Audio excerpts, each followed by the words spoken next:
আসসালামু আলাইকুম। দেশ এবং দেশের বাইরে থেকে যারা আমার এই ভিডিও দেখছেন সকলকে জানাই প্রীতি, শুভেচ্ছা ও অভিনন্দন।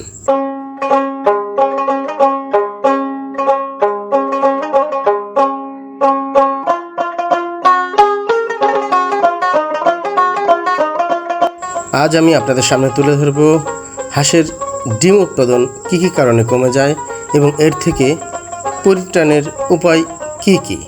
দয়া করে পুরো ভিডিওটি দেখবেন এবং আমার চ্যানেলটা সাবস্ক্রাইব করে পাশে থাকবেন।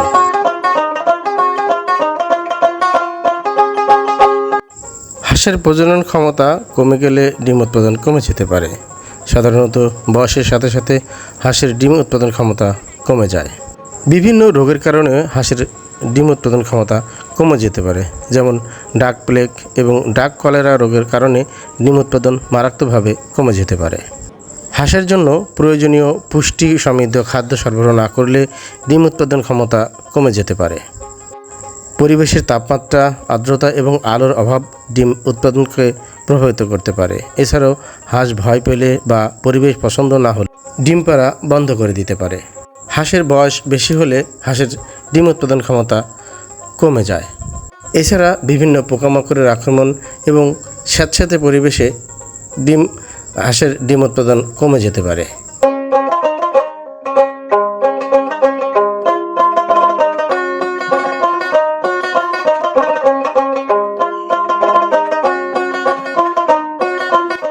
ডিম কমে যাওয়ার নানাবিধ কারণ যেমন রয়েছে এবং ডিম বৃদ্ধি করারও অনেক উপায় রয়েছে, তবে সেগুলা সঠিক ও নির্ভুলভাবে প্রয়োগ করতে হবে।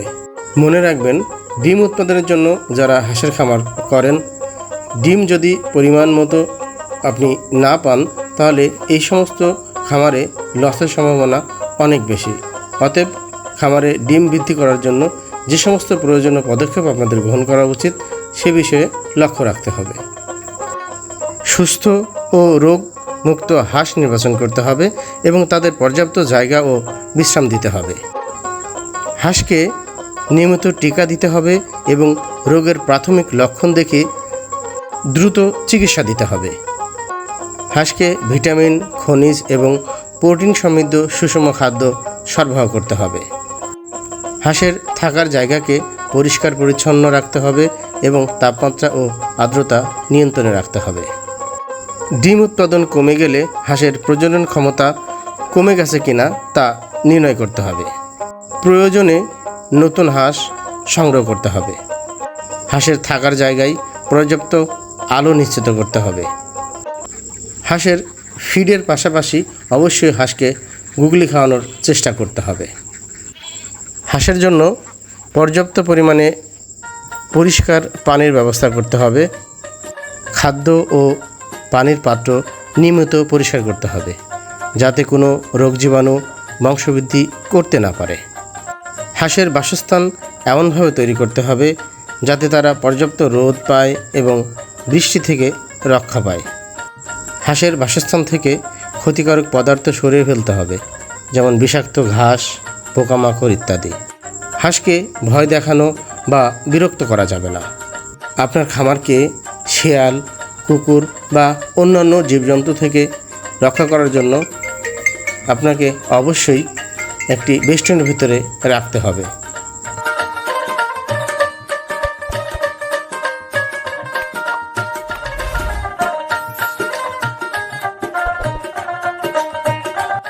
সম্মানিত খামারি ভাইয়েরা, না জেনে না বুঝে অভিজ্ঞতা সংগ্রহ না করে কোনো কিছু করা ভালো নয়। তথাপি হাঁসের খামার করতে গেলে আপনাকে অবশ্যই এই বিষয়ে প্রশিক্ষণ গ্রহণ করতে হবে। প্রত্যেকটি জেলায় যুব উন্নয়ন প্রশিক্ষণ কেন্দ্র থেকে আপনারা এই বিষয়ে সঠিক পরামর্শ ও জ্ঞান সংগ্রহ করবেন। মনে রাখবেন, সঠিক জ্ঞান ও অভিজ্ঞতা থাকলে প্রত্যেকটা বিষয়ে সফলতা অর্জন করা সঠিক ও সহজ হয়। এতে লসের সম্ভাবনা খুবই কম। আজ এখান থেকেই বিদায় নিচ্ছি।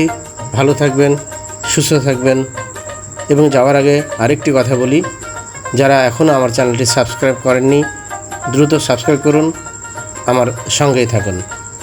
আল্লাহ হাফেজ।